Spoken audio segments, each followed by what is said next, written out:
Do you know how important it is to wear your seatbelt? Wearing your seatbelt increases your chance to survive a car crash by 50%.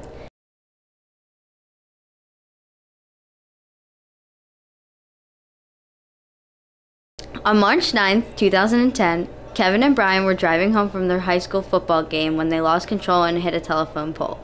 On impact, they were ejected through the front windshield of their car. If Kevin and Brian were both wearing their seatbelts, they might have just lived, but not in this case. As the ambulance arrived at the hospital, they were pronounced dead. Now Kevin is you and Brian is your best friend. Hopefully you'll make the right decision by putting your seatbelt on when you get into any vehicle.